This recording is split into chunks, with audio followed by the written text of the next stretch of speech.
Hey guys, welcome to another episode of the Top Producers Nation podcast. This, of course, is the podcast to help more agents become top producers in your desired market.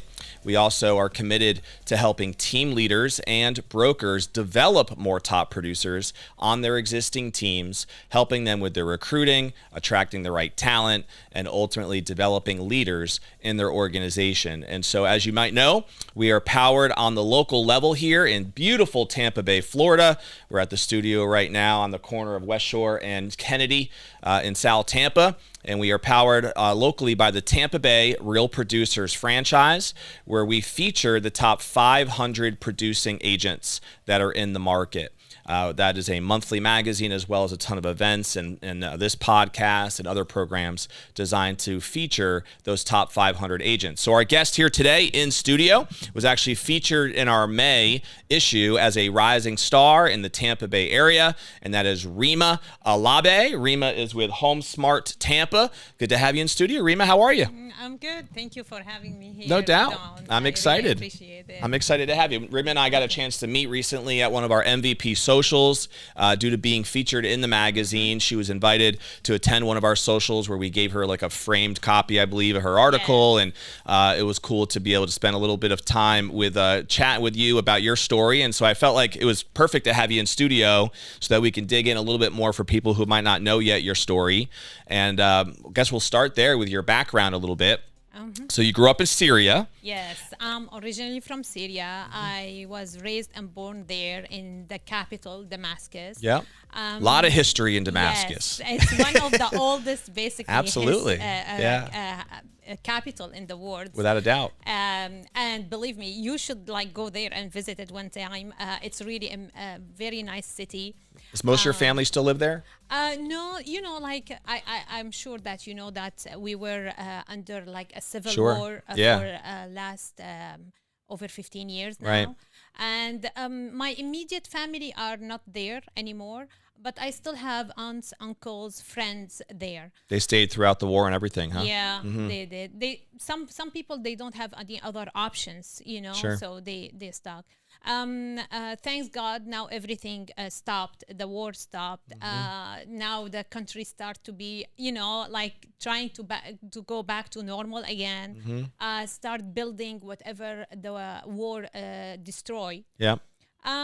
So Is it getting back to what you would consider to be more normal functioning society versus, I know there was a lot of it was war torn with, you saw obviously pictures on the news of just crumbling buildings and everything of that nature, but it seems like it's not that picturesque anymore, huh? No. Okay. They start to build it, but they need years to basically. There were a lot of damages happen in the whole Syria For sure. country, and some cities were totally destroyed. Yeah. So that's need time, but hopefully, all the wars now are helping us to rebuild Syria. Yep. So hopefully we will be back where we were, or even better.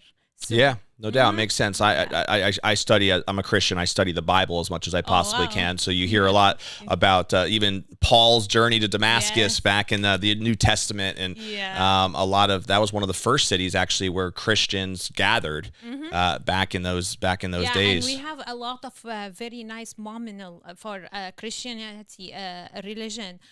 So you have to go there. You have to visit it. Yeah, I look forward to it. It's really nice. I have been to Israel. This was years ago, but never had an opportunity to go to Damascus at all. So I'll have to get some time out there in the Middle East. With our 6 little kids, it's hard to travel as much as it used to be. I can But imagine. I'm going to shut this sucker off so it doesn't disturb us again here. But you were saying, so you grew up there. Now you left about 15 years ago, right? Yes, I left about 15 years ago. I came to United States. Actually, I've been here for 15 years. At the beginning, it was a little bit shocked. Different society, different rules. Sure. Everything is different. And Did you know anybody in the States at the time? actually, what happened is I used to have a big company running a business over there, and then because of the war, we had to shut it off. What kind of business was that? It was in the food technology. So Okay. my background is totally different. Yeah. And and then at that time, I met my ex-husband now in Syria, and he used to live here in the United States. So I moved here with him. And then I was at the beginning, I don't have a friend here. Yeah. Was that to Tampa Bay that you moved to? Yeah. Okay. To Tampa, yes. And even Tampa, like 15 years ago, it wasn't like now. Very right? different. Yeah, for sure. Yeah, I was like, I came from the capital, Damascus, Yeah. where like it's comparing to New York City. Right. It's a lot of hustle and bustle. Exactly. Yeah. And here, like, oh, after 10 o'clock, there is nothing open. What's going on, you know? Yeah, so it was a little bit shocking and for me at the beginning. And then I start to used to it. Like, start to use, okay, take it easy. You don't have to feel like the stress all the time as we used to live in the capital. Yeah, you got to get used to that slower Florida lifestyle, Exactly. So what got you involved in real estate? Did you have an interest in it at all prior to getting involved? So when I moved here at the beginning, unfortunately, I wasn't surrounded with very good, encouraging people. So I keep hearing all the time that, hey, you have to start anything. You have to start with the minimum wage jobs, which for me, it's really down. I used to run my own business, right. And now going back to level 0. No doubt. Yeah. That doesn't sound very appealing. Exactly. Yeah. So I worked in Bank of America as a teller. Okay. And basically, these things helped me a lot later on to sharpen my sales skills. Sure. And real estate, it was always in my mind. My dad, he is a real estate developer. Oh, he is? Syria. Okay. And he has a PhD in civil engineer, and he's a big real estate developer. Nice. And so it was in the blood a little bit. Yes, exactly. And believe me, like I used to go with him since I was a little kid to the site. Very so cool. I used to see how they do the building, the apartment buildings. Sure. So over there is a little bit different. Most of us live in the apartment building.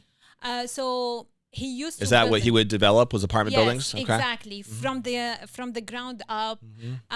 He used to take my opinion. Do you think this cabinet would match this countertop? You know, like yeah. So we are involved in this. So okay. So I always have this passion about houses. Is he still there or is he in the States now? No, he's here. He is, okay. Yeah, is he in development still? Actually, when he moved here, retired? Yeah, he decided like retire because it's a little bit different rules. So you have to go to So he decided no, I prefer to retire. Okay. Yeah. He runs here a little bit of rentals properties for us, but that's it. Like got it. So that's why when I so what year did you get licensed here? In 2020. Right in the middle of COVID. Yes, perfect time. Yes, okay. At the end of 2020, actually, at the end of it. And so you were already in your mind leaving the Bank of America job at that point. Exactly. And, so I my kids were young, and also it was my divorce just started, like this journey of divorce. So it wasn't a pleasant time for me. But at the same time, in my mind, okay, you have to find something. You have to find a career, you know, for sure, where you can grow. Where can I have in my mind, like I have a stability for income for my kids. Yep. Even though like real estate does not give you that. Yeah, some people wouldn't view real estate as that stable income. That's for sure. Yeah, but you know, but if you're good at it, it can be. It could, yes, exactly, and also you know, like I saw that how my numbers in sales in Bank of America was really high, and I love real estate. So, and I love people also. This kind of person that very social, you know. For sure. Like, yeah. So it was all the qualities needed to be a successful agent. Exactly. So that's why I thought, okay, I'm gonna try it. I'm gonna start it. And thanks God, I think you've done well. You've done very well. Obviously, you wouldn't be here if you didn't. So congrats on the success you've had. Now, did you speak English when you came over initially? Is that something you picked up when you got here? No, actually, so Arabic is our first language. Okay. And then after Arabic, I studied French as the second language, and actually English was my third language. So do you speak three languages today? 3 languages. What's your main language at home? Arabic. You do? Okay, there you go. Still Arabic, and I know English, of course, and my master degree back home, it was like we studied the curriculum in English. Yeah. But, it still is different, especially when you dig inside of real estate and those expressions and word. Like, I'm sure. English, as they say, is one of the hardest languages to learn because it's so wacky. Exactly. With the different, same word means 4 different things and all that stuff. So when you got licensed in 2020, what was that first year like for you, if you remember? Did you, I know you didn't really have much of a network here other than I guess you did through the banking a little bit, right? Yeah. What did that first year look like for you? So it was a little bit challenging at the beginning. In my mind, the big fears is going to be, how I'm going to gain trust from people, even for me, myself, like when I bought my house and so it's a big financial decision, Of course, like, so biggest of most people's lives. exactly. So for me, it was a little bit challenging where I'm gonna have my transactions coming from, how people gonna trust me, or how gonna people work with me, and especially when you first starting in real estate, you have this fears that people gonna say you don't have experience. Yep. Yeah. So Totally. like always people ask how long you've been in this. Yeah. So like. Well, I just got licensed last month. So Sign here. Exactly. Do you know what you're doing? We'll figure it out together. So it was really challenging at the beginning, but Did you start with people you knew through the banking job, or was it complete strangers from the very beginning? No, it was complete strangers. Was it? Yeah. Okay. So what happened is, when I started, I said, okay, I'm gonna my target is to help people. Yep. Okay, especially my Arabic community, because for some of them, they are clueless about this transactions. Totally. Or what is the steps, what we should do. Some of them even they will have a challenge with the language. Yep. Because they need to understand fully Totally. what's going on, what they're signing on. Yeah, and I was going to ask you about that, whether like a lot of your client base has the same Arabic ties. Yeah. And it sounds like it does. Exactly. Was that from the very beginning that you were Yes. able to serve a lot of that audience? Exactly. Yeah, that's so smart. that's Makes a lot of what sense. helped me a lot. So what happened is I was starting to put my name in front of the people. People start talking to me. And can you believe that my first transaction in real estate was for a family? They moved from the Virgin Island, Okay. and they never saw the property. They trust me to close on the property and put the keys for them on the front door. Nice. So they're coming in a couple of days and they pick it. Very nice. So it was for me at the beginning, is it real? Yeah. Okay, how those Dream people, come true, huh? Exactly. And they talk to me, they trust me over the phone. Of course, I was taking all the caution, like measurement and speaking and making sure that I'm doing everything 100% right, because I feel like at that time it's double the responsibility. For sure. Because I'm doing this. Yeah. They are just with me on the phone doing video tours and I'm Yeah. their eyes. You don't want to be misleading them at all. Exactly. Yeah. So it was really challenging, but after that, oh my God, like, okay. Very cool. Exactly. And So did you find like a specific, I know you mentioned that the Arabic community was a big resource for you. Was that like, how did you connect specifically with the Arabic community? Was there like a certain mosque or a church, or was it more just online? Was it through just your network that you knew, and then people came to you because you started telling them through your Facebook community that you were now a realtor? What did that connection look like? So actually, it was all the combination of all of this. Okay. So we are like the Arabic community are really big. Yeah. Okay. And it's getting bigger and bigger right Sure. now in Tampa Bay area. So it was like connections, refers from based, yeah. people. Yeah. Word of mouth. Some people, they meet me at the beginning, and then even if they don't do any transaction with me at the moment, but they recognize my name, and then they will tell other people that, hey, if you are looking for a house, call Rima. Yep. Yeah. Is And that this still true today? Like most Yes. of the business that you're doing, is it just off of organic Yes. referrals and people you've known who now love you and referred you to other people? That's Exactly. kind of how it's grown, right? Yeah, and this is to me like this is a very nice and rewarding things, to be honest with you. Like That's to a perfect feel business you want. exactly to feel that people trust me and also trust me to refer me. So this is my biggest reward. Do you remember how many deals you did in your first year?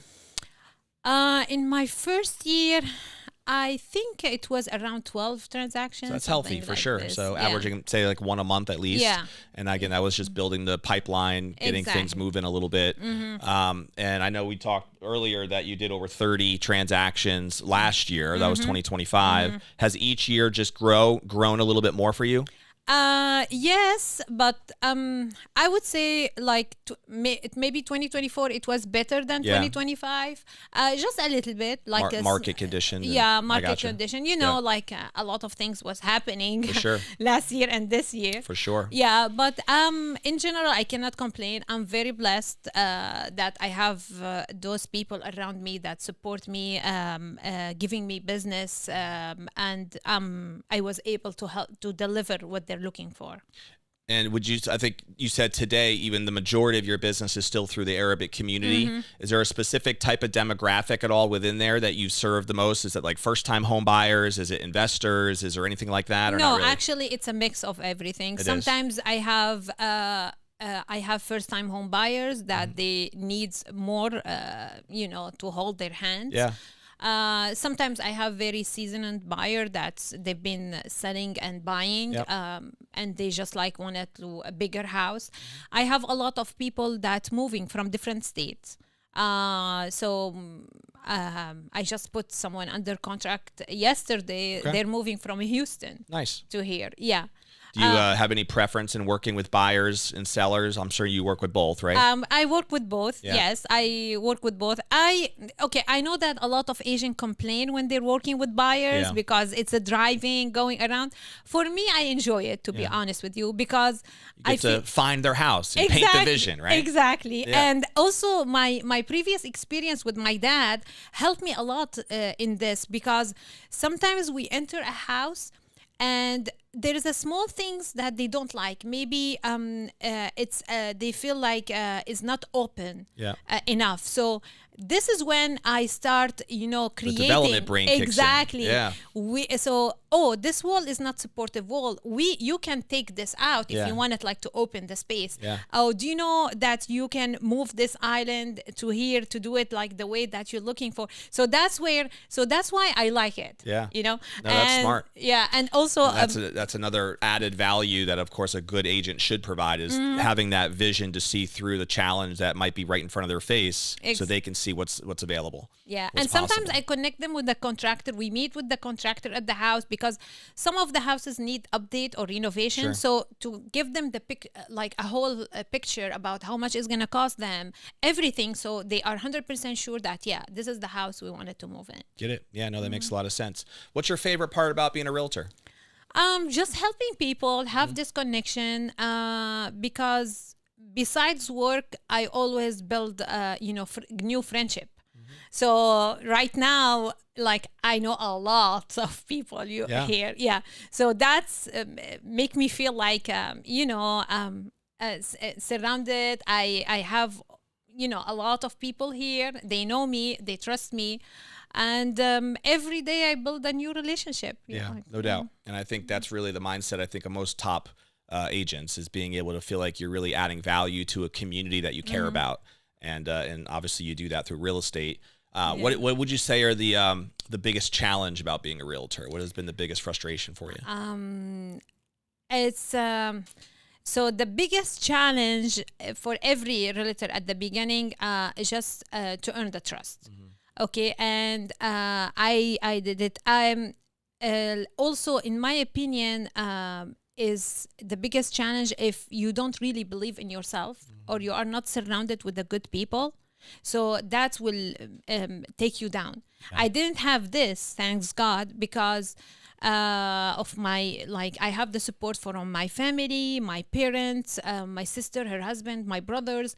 So they are surrounding me. They all live around here now? No, only my parents here at the moment. Yeah, but my sister, she's in Europe. She came like every summer. She come to visit. International family you got going on there. Yes, right now, yeah. Believe me, we were all in Damascus, and we were like doing great over there. But you know, stuff. Are you the only one in real estate? I am. No, I also have my brother. He's in a real estate. Yeah. Now, did I meet him? Yes. He was who you brought to the event, right? Yes, okay. he was with me at the event. Yeah. Very cool. Yeah. So you guys are in business together, basically, under the same brand, or does he have a separate brand? So when we started together. Yeah. And then later on, we still work together, but also each one of us has their own, like his. Is his a little bit more on the contracting side, if I remember correctly? Does he involve with like investors? Works a lot with investors, right? Yes, okay. He likes to work with investors. He likes this challenge, like to find the like the good things, the good flipping. Yes, he like it. Yeah. For me, I like more to find the people where they can call it home. You know, you want to work with that typical residential retail buyer seller, right? So, what does your vision take you moving forward? When you think about this year, rest of this year, and beyond this, are there certain things that you're excited about that you're pursuing, or what are some of those goals and aspirations when you think about where you want your business to go? Of course, I wanna to grow my business more. I wanted, like, I'm trying to set up a system where basically I can help anyone who's coming to me, a buyer or a seller, through everything. So I wanted to support myself with good partners. Always I'm looking for a very good partner that I can rely on, whether mortgage people, inspector, home insurance companies. Yep. So my goal is to be like one-stop shop for real estate, basically, to be able to build this kind of company that's we will take care, we will move you smoothly throughout the transactions. You don't really need to worry about all this. Yeah. So this is what I'm looking for. And at the same time, also one of my goals that I wanted to, I started, and I'm focusing more on this year to educate people.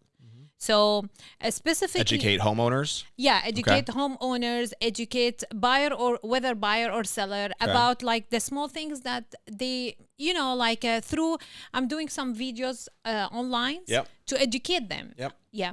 And most of the time I focus on Arabic videos. To try to explain some words, sometimes some words in real estate, some expressions, or small things that you can avoid. For sure. Yeah, and position save yourself money. as an expert there. It makes a lot of sense. Yeah, exactly. We teach that all the time as part of our online community called Top Producers Nation. Yeah. So we try to help agents first identify who that audience is, which you've done with your Arabic community, and then create content that speaks directly to them and adding value to them in specific ways, which education is the most common way to do that, right? And once you have some of those funnels in place and those tools in place, then more and more people will raise their hand and say, oh, I want to learn from her. She's somebody who I think I view now as an authority in this space. And ultimately, that's what top branders do. So it makes a lot of sense. You're following the same philosophies there, Rima. I love it. I'm trying. I love it. I love it. All right. So if you were to share one best tip, piece of advice for an up-and-coming agent who wants to get off to a fast start like you did, you might not recognize it, but to do 12 deals even in your first year, I don't know what the dollar value was of there, but it sounds like you had a pretty good start compared to your typical agent that usually takes a while if they ever get any traction in the business. What would be like one thing you would share that you would recommend an agent to lean into and help them get traction, get off the ground? So actually, in my opinion, the most two important things any agent has to focus on from the beginning is the first, be honest. Yep. And this is where I am basically. Your word is your brand, right? Exactly. Like I'm not afraid to tell the truth. So even if I see a defect, even if it's gonna cost me to lose the transaction, I don't care. Yeah. You know, like I prefer to point it, to show it, even if they decide like, okay, we're gonna cancel the transaction. Okay, it's fine. We can look for something else. I prefer that. I always tell people that I want you when you go back home and I come across your mind, you always smile and remember me like, oh, she did a good job with us. She treated me right. Exactly. So that's my thing. So I always focus on this. I always focus that no matter what, I'm going to point everything. Good, bad, whatever, I'm going to put it on the table. Lay all the cards out. Exactly. Let them make their decisions. Exactly. Because I lost a couple of transactions from this, like, but for me, at least you can sleep at night. Exactly. And knowing for that me, you did it the right doesn't thing. like if basically if they're gonna end up buying something, I know that they're gonna end up buying with me. Right. So let's point it like. I mean, the worst thing you could do is try to hide something, thinking that you don't want to lose the deal. Exactly. And then it comes back to bite them 8 months later, and they're like, "Why didn't you tell us about this?" Right? Yeah. So, And believe me, those people that I just put them under contract yesterday, that's coming from Houston, those were referred from previous customers and friends now. Yeah. And they told those people told me that my friends told them, work with Rima because she's gonna buy you a house like she's buying the house for herself. Right, that's key. Yeah. So I love that. yeah, I love it. Like when I heard it, oh wow, this is nice. That's yeah, the message that I want. That's something that you put in a marketing ad right there. Get a testimonial about that quote, right? That's what you want. All right, couple rapid fire questions just for people to get to know you a little bit more. What are your favorite things to do, hobbies, interests when you're not chasing real estate deals? What do you get passionate about? I love traveling. Okay. Okay, yeah, I love to go to new places, going to different cities. I travel to most of Europe's country, I would say. Do you have a favorite city you've been to? Prague. Prague? Praha. Yeah. I've actually been there myself. It's beautiful. Yes, it is. It is like, even though I wasn't really excited about it at the beginning, but when you go there, you fell in love with it. I can see that too. I was there for about a week, and it's one of the only cities that wasn't destroyed during the war. And so a lot of the architecture there is still from like the 1100s, and it's old, and it just feels like you're back in time when you walk through the streets. It has its own charms. It does. Yeah, I completely agree. I enjoyed it there as well. Yeah. Okay, cool. I love to travel. Whenever I have any time, any off, like I like even sometimes like just to spend a day or two going to Miami, drive to somewhere. Yeah. So I like it. I do. And you have how many children you said? I have two. You have two? And how old are they now? Omar and Julia. Okay.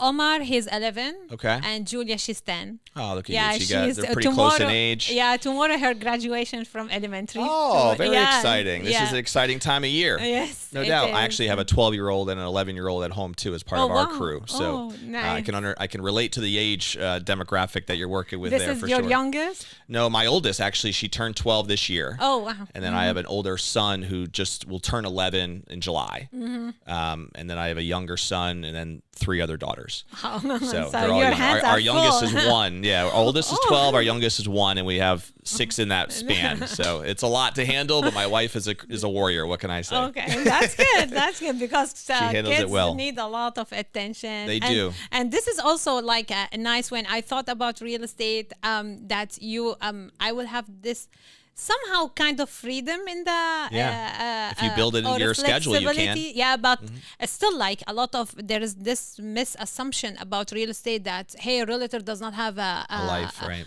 Does not have a schedule, Right. which is totally wrong. Sometimes Totally. you're working more than 8 hours per day, like or more than full time. Totally. Actually, yeah, but You still, get to create and craft your schedule, which is one of the beautiful things about it. But if you're not working, on your disciplined schedule, then the business basically falls apart from that standpoint. I remember when I first started in real estate, I was attending a class, and I remember the instructor was telling us that if you think that in real estate you don't have a schedule, so that means you don't have work. Yeah. So you have to have a schedule. You have to have like a time, working time. Totally. So yeah. Without a doubt. Yeah. So What's your favorite TV show or movie? Our TV show or movie. Lately, I am obsessed in watching on Netflix, like selling New York, selling Oh, you're into that, huh? Okay. Like so you like those reality shows exactly that are real like estate related. with Serhant, what he's doing. So yes. Have you seen on YouTube? You know who Grant Cardone is? Mm-hmm. So he has a YouTube show now called Real Estate Kings, and he actually was just recently here in Tampa, and so he has a 45-minute episode of him in this market. And it's funny because a couple of the agents that we've had on this show were on that show with him. Wow. And yeah, he's basically interviewing agents who are bringing him property and whatnot. So it's worth checking out. And he has one now he just released in Houston. I guess he's going to different major markets all throughout the country and creating shows about it. That's nice. But you'd probably find that fascinating if you're into that reality TV stuff. Right. Yeah. Lately, I was like so obsessed about it, like, and also like seeing what other Asians are doing. It's different. Each so the nice things I feel here in the United States, because each city or each state has a different and unique signature in building. What is common here is not the same. We got the beer can building downtown. Exactly. That's our thing. So St. Pete's got the pier, right? No, Uh-huh. that makes sense. Obviously, New York City has a lot of them, but each major one does have something that should give it its trademark. Exactly. So something different than what we have here. Yeah. That's kind of one of the nice things about just real estate in general is it's so tangible. It's something you can see and walk through and touch. And, obviously there's a lot of different ways for people to make money nowadays with digital marketing and everything to do. But there is something kind of just authentic and real about buildings and property that you can enjoy, and even the aesthetics of it, right? So do you have a favorite book or TV show or movie, or we already asked about the movie, but do you have a favorite like author, book, anybody that you've ever read from, or even a seminar you've attended that you feel like made an impact on you? There's no specific one. Usually I like what motivate you, like a motivation book, something that give you new ideas, how to push yourself more. So this kind of things. Self-development, just getting to the next level. Have you ever attended any like Tony Robbins events or things of that nature? No, not yet. Okay. You would enjoy it if you're into that. Oh, really? That's his whole thing is about next level belief and getting your business and yourself to kind of that next level of achievement. Oh, that's nice. So it's worth a shot. They're not very expensive either. I think his initial events are like $500, something like that. So nothing too crazy. But you have to be high energy. That he gets you fired up. Oh, okay, nice. It's a next level experience as far as that goes. I had the pleasure, like a couple of times, I was invited by Keller Williams to their ball, and so it's nice to surround with the good people. For sure. It's really nice. How do you like with HomeSmart? Is that a pretty good family feel? Is it a team? What's the team like over there? So as I told you before, for a team, we have like I told you, me and my family as a team. Oh, so HomeSmart is your brand. No. HomeSmart is the brokerage. It is the brokerage, right? Okay. Yeah. Do you know how many agents are a part of that, or? No, I don't know exactly. I know that there is an office here in Tampa, one in Orlando, one in Sarasota, and they operate in a different state. Got it. Yeah, but I don't know in total how many. I know that I am one of the top 5% of the company. Congrats. Yeah, thank you. But I don't know actually. Do you guys do like any sort of annual events or anything with HomeSmart? I meet them. I meet them at the annual event. It was like 2 months ago in March, actually. Okay. Yeah, it was in Sarasota, and they will give recognitions, awards, these kind of things. Just like we did. Mm-hmm. There you exactly. go. Exactly. All right, so we're gonna put a bow on the episode for you, so we can get you out on time as well. But I always like to ask what I call our legacy question, just to get you to think about that time. So hopefully many years from now, when you're sitting on that rocking chair and thinking about what would be most important for you in terms of what you'd want to be most remembered for, what you'd want your legacy to mean. What are some thoughts that come to mind for you that you think would be most important personally or professionally in terms of what you'd want that legacy to look like for yourself? I always like to be known as a successful woman, and also a trustful one. So that's why I always dream big. I like it. I like.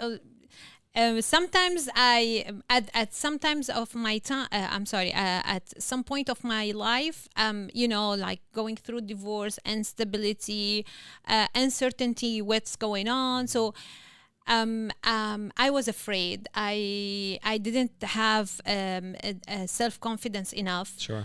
But I was surrounded with the good people. This is the key point that I keep telling everybody.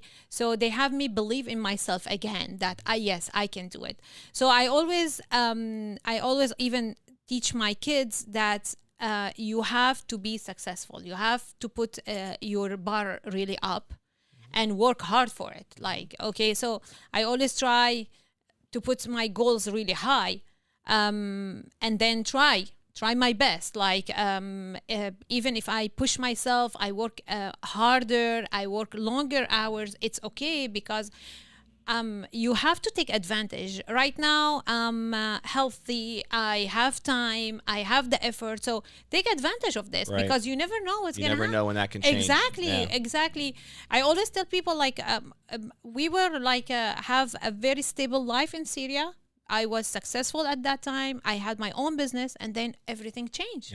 Yeah. Here, even like when Corona hit, like nobody can imagine when sometimes some stuff happened during the life. Yeah. So take advantage at the moment. Don't say, oh, okay, I'm tired now, or it's enough. It's enough for the moment. Yeah. But at the same, I think the key point too you mentioned was like surround yourself with good people. They are going to support those dreams and aspirations that you can lean on when things are tough. So yeah, absolutely. Yeah. So I always wanted wanted to be remembered as a successful one, as someone who take care of the others people. I always like have this in my mind, and hopefully I can do something like I always pray that I can do I'm always be part of the charity, helping others. So even back home in Syria. So I always, in my mind, I wanted to do something that will, after I die, there is something giving to other people. Yeah, legacy from that standpoint. Is there a particular organization that you're passionate about locally, or? So here, so back home in Syria, we were helping kids. Back home in Syria, the school are free. The public school are free, but still, not all people send their kids to school to educate them, or basically they cannot afford to buy them books. Sometimes they cannot afford them to buy them, clothes for the school. So back home in Syria, I was part of a charity that basically we go to the schools and we see who drop their kids and go back and help them and reinstate them in the schools. And you start here in the United States. So I'm part of a charity that started to help at the beginning the refugee that are coming from war. Yeah. So from Syria, that was Iraq, a huge need, exactly. For sure. Yeah. Syria, Iraq, Yemen, a lot of this country that there is a refugee here. So we were trying. Do you know a agent by the name of Sazan Powers? Does that name ring a bell? Yeah. Okay. I know. We've had her on the show. Yes. And I she's had from the pleasure. Iraq. Yeah, I had the pleasure to meet her. Actually, yeah. Okay, cool. Yeah, and I know she has a similar story in terms of growing up in a war-torn country. Obviously, I think her parents and family were refugees, if I remember correctly. I know that she moved here when she was 5 years old, something like this. Yeah. I believe her family, from the episode we talked about it, where I think they were refugees in Turkey initially. And then they made their way to the States eventually. But yeah, it's a pretty powerful story as well. Yes, because those refugees, sometimes they really need help here. They're lost. Like, totally. Yeah. So we have this organization here. We try to help them. And now the organization extend a little bit to help all women, basically, that maybe suffers, like, in a circumstances, not only refugees, some of them like... being through divorce or lost her husband. So she needs to learn how to stand on her feet. So this, in the future, I don't know yet. I don't have a full image what I wanted to have my own charity. Yeah, I don't have a full image yet. That could evolve though. Who knows? Exactly. I don't know if I can do something here that will help my people over there will help rebuild Syria again. I don't know. Yeah. Yeah. Well, it starts with the thought, right? So at least the intention is there. And Exactly. if it's meant to be, the doors will be opened, and we'll see where that might lead. But again, congratulations on your success as a top Thank producer you. in our Thank market. you. It's great to have you here in the studio. If anybody wanted to follow up in any way, Rima, and connect with you, whether it's buyers, sellers, who knows who comes across this content on YouTube or anywhere else, what's the best way for someone to reach you? So the best way to reach me is through my cell phone. It's always on 24/7. I try my best, but still I have time for my family. You can call me on my cell phone, 617-755-2421. And also I wanted to take this opportunity to basically, to be honest with you, to thank you for this. When I first received your emails about this, I didn't really know what is it about, so I did some research. Sure. Get to check us out. Exactly. Who's this people are connecting with me? And then I check the magazine. I check, oh, this is interesting. And I really wanted to thank you for all this effort, pleasure. because it's giving like for me, it's motivate me more, like, oh, I'm doing good. Oh, there's people recognize me. So I have to keep it up. Now I feel like I have more on my shoulder. Now you got a reputation to uphold. Exactly. So I have to keep doing what I'm doing, or even better. So I will stay connected. Yeah. No doubt. Yes. Well, I have no doubt that you will, and I look forward to hopefully having you back on the Thank show you. when you're talking about doing 50 million a year, and who knows where it goes from there, and helping out this more Syrian community and the Arabic community.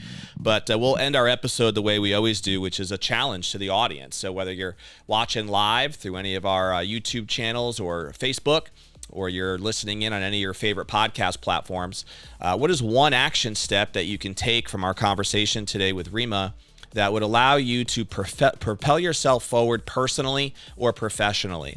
It could literally be just picking up a little topic about how she chose to focus in on her Arabic roots and community, and everything that she's had success with has really stemmed from that decision, right? And what is your community? What's that niche for you that you can serve at a high level because you genuinely care about that area, instead of trying to serve just anybody and everybody?